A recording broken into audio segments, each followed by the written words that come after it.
안녕하세요. 남아공 김인식 선교사입니다. 남아공 역사를 크게 5시대로 나누어 보면 다음과 같습니다. 첫째, 백인들이 이주하기 이전 아프리카인들이 살고 있었던 선주민 시대입니다. 두 번째는 유럽인과 만남 시대입니다. 세 번째는 다이아몬드와 금을 발견한 광물혁명 시대입니다. 네 번째는 아파르테이트 인종차별 정책 시대입니다. 마지막 5번째는 오늘 여러분과 함께 나눌 민주주의 시대, 흑인 정부 시대입니다. 1994년 남아공 역사 최초로 흑백 연합정부가 수립되고 흑인 첫 대통령 넬슨 만델라를 시작으로 지금까지 흑인 정부가 이어오고 있습니다. 우리는 이 시대를 남아공 민주주의 시대, 흑인 정부 시대라고 칭할 수 있습니다. 이 시간에는 남아공의 넬슨 만델라, 타보 은베키, 제이콥 주마, 시릴 라마포사 대통령들을 중심으로 남아공 흑인 정부를 살펴보고 이 시대에 우리 선교사들에게 주어진 역할과 과제들을 살펴보고자 합니다.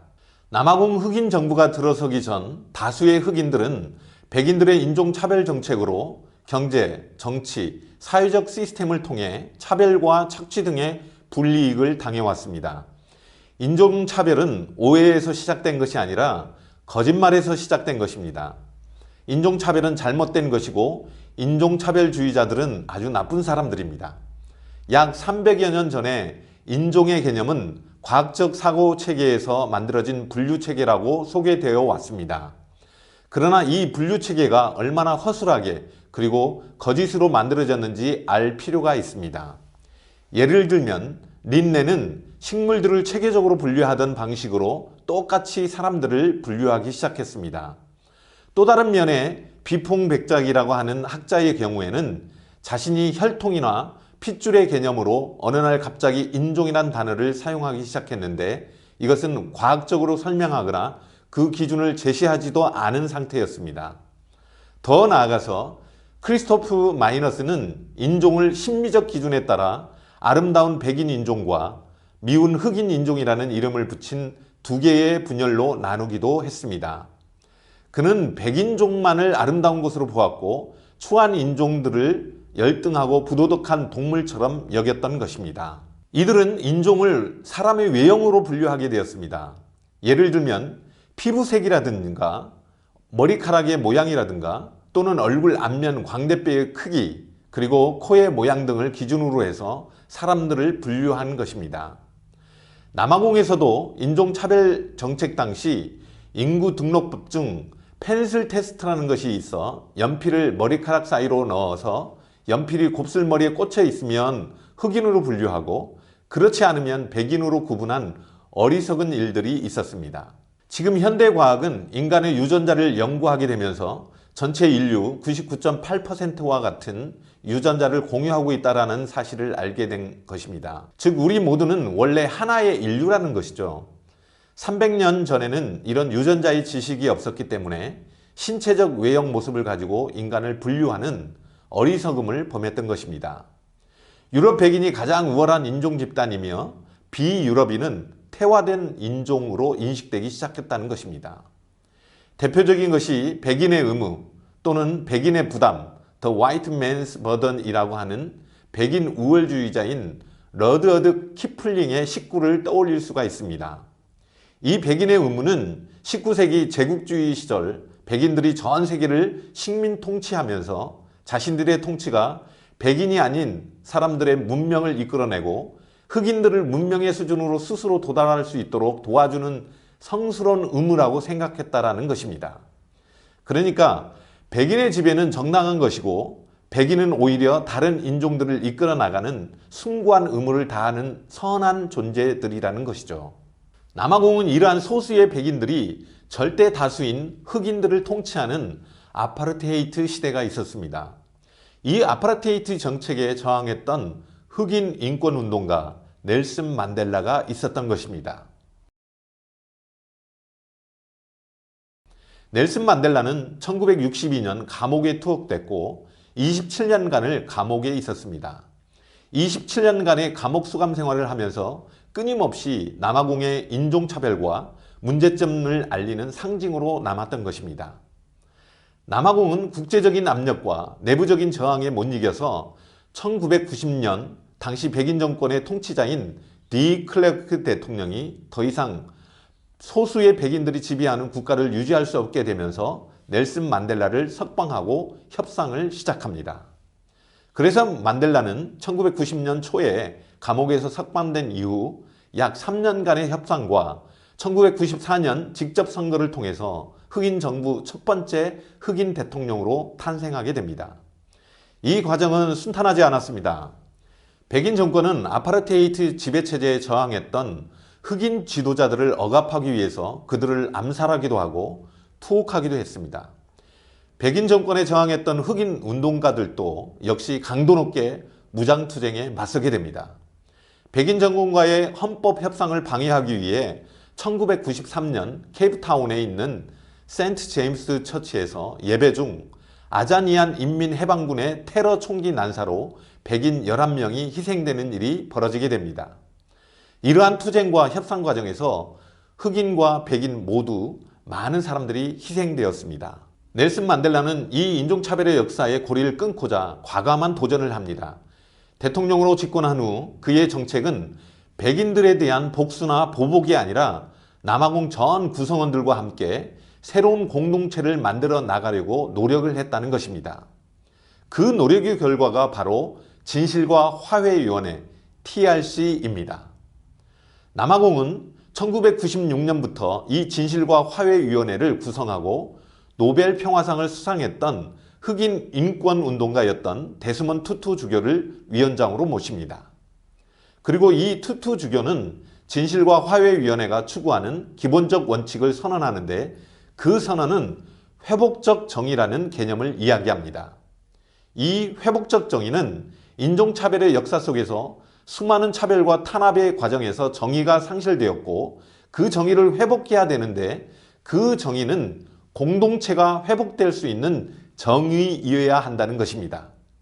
단순히 가해자를 처벌하고 피해자들의 세상을 만드는 것은 공동체를 복원할 수 없다고 본 것입니다. 그래서 진실과 화해위원회가 가져온 것은 아프리카의 인간관인 우분투 인간관과 파달의 정신을 통하여 이 문제를 해결하고자 했던 것입니다. 파달의 정신은 시골 마을에서 어떤 문제나 사건이 발생하게 되면 추장을 중심으로 그 문제와 사건을 일으킨 피해자와 가해자를 함께 불러 마을 어귀에 있는 나무 정자 밑이나 한 곳에 모일 수 있는 곳을 정해 그 문제와 사건을 놓고 이야기를 합니다. 피해자의 이야기도 들어보고 또 가해자의 이야기도 들어보며 그 문제와 사건이 해결될 때까지, 즉 서로 용서하며 화해할 때까지 허심탄회하게 이야기를 하면서 문제를 풀어가는 좋은 파달의 정신이 있었습니다. 이 정신을 진실과 화해위원회에서는 TV 브라운관이라는 파달의 피해자와 가해자들을 불러 문제와 사건을 해결했던 것입니다. 이 진실과 화해위원회는 세 가지 핵심적인 단계를 거칩니다. 첫째, 고백입니다. 이 진실과 화해위원회는 과거 백인 정권의 앞잡이로서 흑인들을 탄압했었던 비밀정보위원이나 또는 인권 탄압에 앞장섰던 군인이나 이런 사람들이 자기가 저질렀던 범죄들을 고백하게 합니다. 고백하게 되면 모든 형사적인 처벌을 면제해 준 것입니다. 왜냐하면 가해자들을 찾아내서 처벌하는 것이 목적이 아니라 가해자가 역사적 사실을 고백하고 진실을 규명함으로써 역사적 교훈을 만드는 것이 더 중요하다고 본 것입니다. 두 번째는 용서입니다. 진실을 고백한 사람들을 처벌하지 않고 그들을 용서한 것입니다. 세 번째는 배상입니다. 가해자는 감옥에 가지 않았지만 최대한 자신의 힘으로 피해자들에게 배상하도록 했습니다. 이러한 고백과 용서 그리고 배상으로 진행된 진실과 화해위원회의 회복적 정의는 남아공을 파국으로 이끌지 않았다는 것입니다. 소수의 백인들은 다수의 흑인들이 집권하면 본인들은 그동안의 식민 지배와 인종차별 정책으로 인한 보복의 대상이 될 것이라고 많이 두려워했습니다. 그러나 넬슨 만델라 대통령은 데스먼드 투투 위원장과 함께 오랜 인종차별 정책을 끊고 남아공의 새로운 공동체를 만들기 위한 사회적 합의를 회복적 정의에 두었다는 점에 있어서 넬슨 만델라의 위대성을 꼽을 수 있습니다.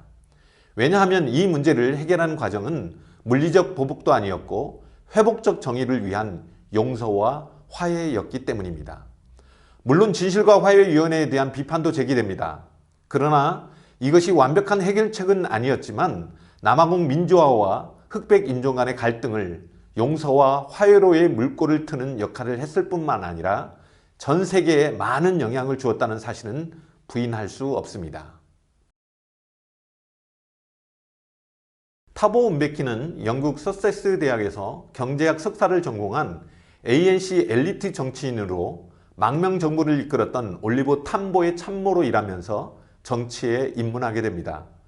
타보 은베키는 경제성장 기조로 확고한 시장경제의 틀을 유지하며 흑인 중산층을 생성시키는 비정책, 즉 흑인 경제 강화 정책을 펼쳤던 인물로 평가되고 있습니다. 타보 은베키는 완벽주의자로 대중에게는 친화적인 면이 많이 부족했습니다. 2008년 5월 제네포비아 사건 당시 부통령이었던 제이콥 즈마는 즉각 현장을 방문하였지만 그는 2주간 지난 뒤에야 방문해 많은 비난을 받게 됩니다. 그의 정치력은 권력의 중앙 집권하였습니다. 재임 기간 중 코사족 장관들을 대거 기용하게 되어 줄루족과 파벌 경쟁으로 치닫는 치우친 인사라고 비판을 받게 됩니다. 타보 은베키 대통령의 에이즈 의료 정책은 잘못된 정책이었습니다. 그 당시 다국적 제약회사들의 에이즈 치료약에 대한 높은 가격 횡포가 있었기에 남아공으로서는 높은 가격의 치료약을 구입할 수 없는 형편이어서 그는 이를 정치적으로 회피하기 위해 식생활의 개선만 이루어져도 에이즈는 극복될 수 있다는 주장을 제기합니다. 마침 미국 캘리포니아 대학의 비터 듀스버그 교수가 HIV 바이러스가 에이즈가 아닐 수 있다는 가설을 내세우자 은베키는 이를 적극적으로 지지하게 됩니다. 당시 남아공 보건부 장관이었던 만토 역시 은베키 대통령의 주장을 적극 지지하며 비트루트, 생강, 레몬 등을 먹는 민간요법으로도 에이즈 문제를 해결할 수 있다고 주장했습니다.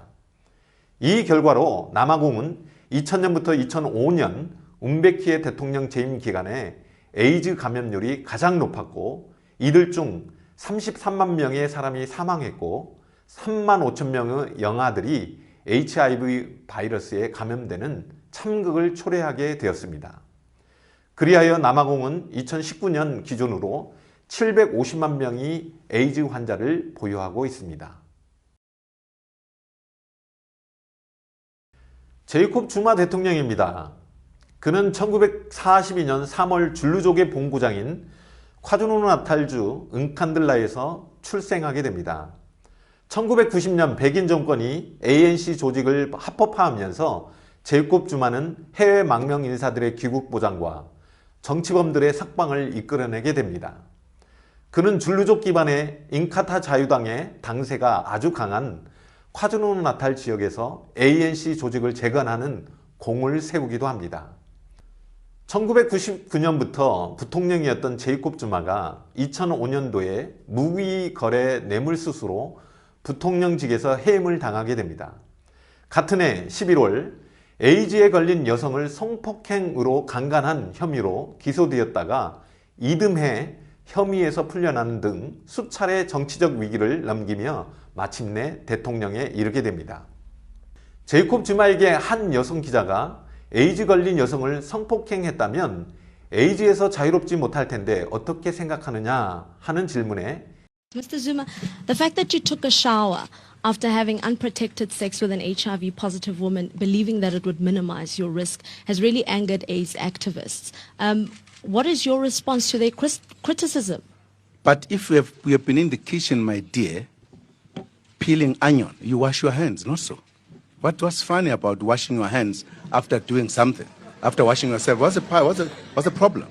에이즈에 안 걸리기 위해 샤워기로 잘 씻었다라고 하는 어처구니 없는 대답을 하게 됩니다.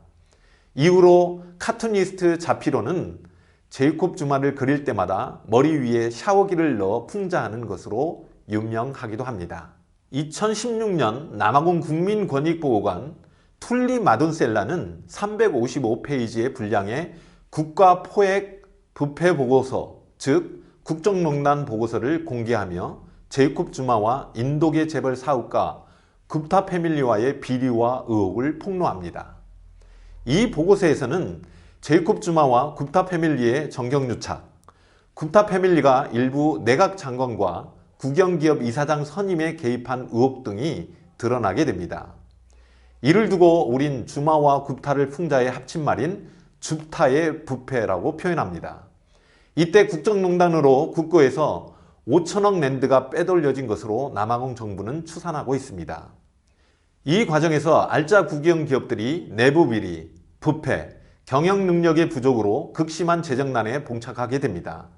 특히 에스콤, 남아공항공, 여객철도기업 프라사, 방산업체 데넬 등이 부실기업으로 전락하게 되는 결과를 초래하게 됩니다. 여기에 더해 제이콥 주마의 고향인 은칸들라 집 보수 비용을 위해 국고 246밀리언 랜드를 사용하고 그의 개인의 목적을 위해 정치적 영향력을 행사했다는 등이 폭로되었습니다. 제이콥 주마의 공식적인 부인들은 7명 중 1명과 이혼했고 또 1명은 사망했으며 현재 5명의 부인들과 23명이 넘는 자녀들이 있습니다. 2013년부터 2016년까지 그의 부인들이 11대의 차를 구입하는데 약 9밀리언 랜드를 소비해 비난을 받은 것은 유명한 일화이기도 합니다. ANC는 주마 대통령의 부정과 부패로 민심이 악화되고 만델라 이름에 먹칠하며 당 지지율마저 추락하자 당 대표이던 주마 대통령을 임기 1년 4개월을 남겨두고 2018년 대통령직에서 물러나게 했습니다. 그는 부패의 대명사로 불리워졌으며 그와 연루돼 재판 중인 범죄 혐의는 무려 783건에 이르게 됩니다. 이어 당내 경선을 거쳐 시릴 라마포사가 후임 당대표와 대통령이 되었습니다. 주마 전 대통령은 자신이 퇴임 직전 출범시킨 존도위원회, 즉 반부패조사위원회에 2019년 한 차례만 증언하고 계속 출석을 회피하다가 결국 헌법재판소에 의해 2021년 6월 29일 법정 모독죄로 15개월형을 선고받고 복역 중이었습니다.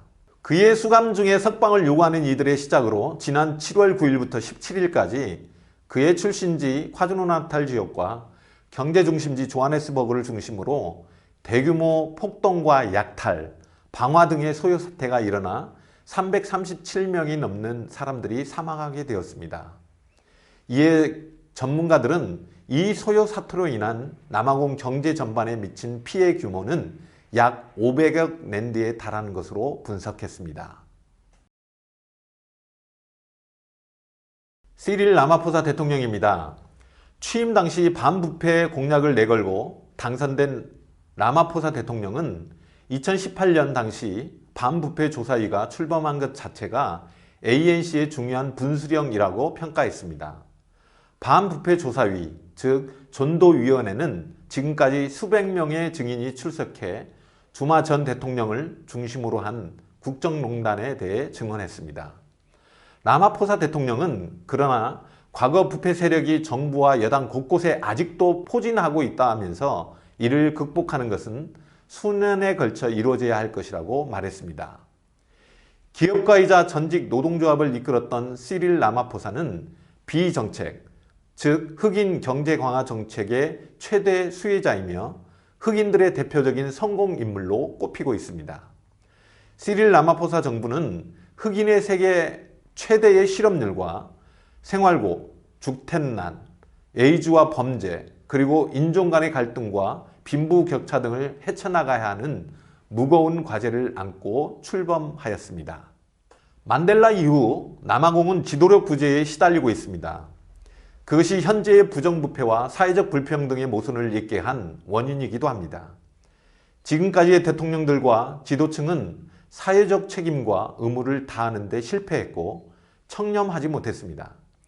만델라 이후 중요한 사회적 도덕과 가치들이 빠르게 무너지는 현실을 볼 수 있습니다. 이러한 가치들이 무너질 때 사회는 부정부패와 범죄 등이 득세하기 좋은 환경이 되는 모습을 보게 됩니다.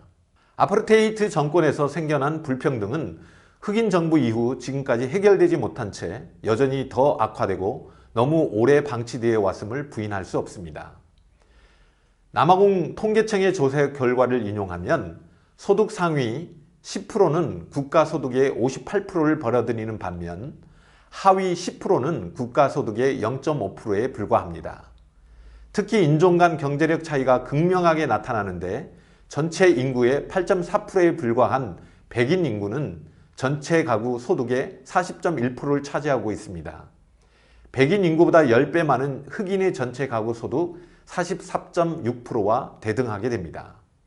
쉽게 말해 평균적으로 백인 가구가 흑인 가구보다 10배 잘 산다는 뜻이며 양극화의 글이 깊다라고 볼 수 있습니다. 비정책, 블랙 이코노미 임파워먼트, 즉 흑인 경제 강화 정책이라고 합니다. 비정책은 빈부의 격차를 줄이기 위한 정책으로 흑인들에게 거의 모든 교육과 경제 분야에서 흑인들을 우선하는 일종의 흑인 우선 정책으로 남아공의 회사는 흑인 고용인 비율을 80% 이상으로 유지하도록 권장했으며 이를 시행할 경우 각종 혜택을 정부로부터 받게 됩니다. 백인과 흑인이 평가를 받을 경우 흑인이 또한 월등히 높은 가산점을 받게 되었습니다. 이 비정책으로 흑인 중산층, 즉 블랙 다이아몬드 계층이 부상하게 되고 무엇보다 인종차별로 얼룩진 남아공 기업계의 지평을 새롭게 창조하고 있다는 평가를 받게 되지만 일부 특정 흑인 계층에게만 수혜가 주어졌다는 비판을 받게 됩니다. 흑인 정부가 들어선 지 27년이 지난 현재 남아공의 범죄는 심각한 사회 문제라 할 수 있습니다. 모든 유형의 범죄들이 일상적으로 발생할 뿐만 아니라 코로나19로 인한 빈부격차의 극대화로 범죄 행위도 더욱 과격화되고 있는 남아공은 범죄 발생률이 세계에서 가장 높은 국가 중 하나로 국제적 오명을 얻고 있습니다. 2021년 1월에서 3월까지 1분기에 하루에 56명이 살해되는 사건이 발생했고 성폭행은 하루에 105명이 발생했습니다. 거의 자택이나 피의자의 집에서 사건이 발생하는 것으로 발표되었습니다. 특히 젠더 베이스드 폭행은 심각한 상태에 처해 있습니다. 이러한 범죄 문제가 남아공 사회에서 심각하게 받아들여지는 것은 살인, 강도, 강간 등의 주요 흉악범죄가 발생하는 범죄의 많은 부분을 차지하고 있기 때문이라고 할 수 있습니다. 통계청의 최근 자료에 따르면 2021년 2분기 남아공에서 일할 수 있는 자들 최소 3분의 1이 현재 실직 상태입니다. 실업률을 좁은 관점에서 볼 때 공식적으로 34.4%로 최고치를 경신했습니다.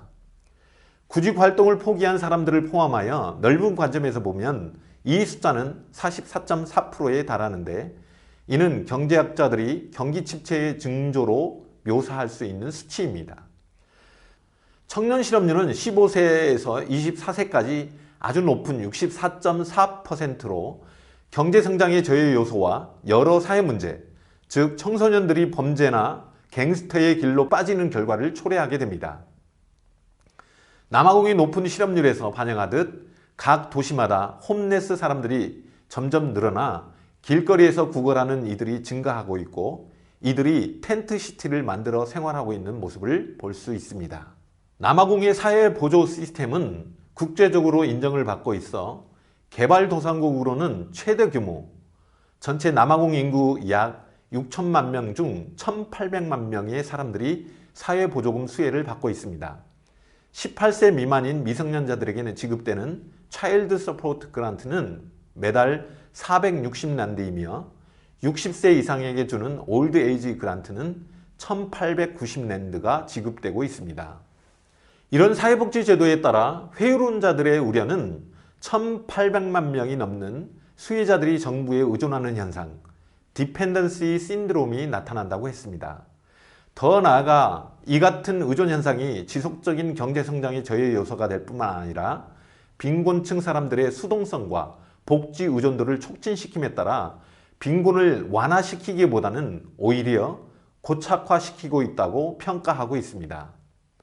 또한 남아공 사회복지보조금 수혜자들이 매년 증가하는 원인을 첫 번째는 10대들의 의도적인 임신이 늘게 되었고 두 번째는 복지제도 의존 현상으로 일자리를 찾으려는 의욕을 꺾게 되었고 세 번째는 일자리 상실로 의존도가 높아졌고 마지막으로는 숙련된 기술 노동력의 부족 등을 들 수 있습니다. 흑인 정부에 들어서면서 남아공의 여러 가지 사회 문제로 대두된 것들을 통해 이 땅에서 선교사로서의 역할들을 생각해 봅니다. 첫째, 남아공의 흑인 의식화 운동을 주도했던 스티브 비코처럼 의존적인 이들에게 우리도 할 수 있다는 독립적 생각을 가질 수 있도록, 수동적인 이들에게 적극적이고 주도적인 역할을 할 수 있도록, 그리고 열등의식 속에 있는 이들에게 자긍심과 자부심을 가질 수 있도록 성경적 의식화 운동이 필요합니다. 둘째는 남아공의 높은 실업률로 인해 젠더 베이스드 바이런스와 같은 범죄가 만연하게 되었고, 특히 하루에 56명이 살해되는 살인과 폭행은 이웃을 사랑해야 하는 생명 존중함을 상실한 채 자행되어 오고 있습니다. 이들에게 생명의 소중함을 강조하는 프로그램이 개발되어야 하며 이에 따른 신앙 교육의 절실함을 깨닫게 됩니다.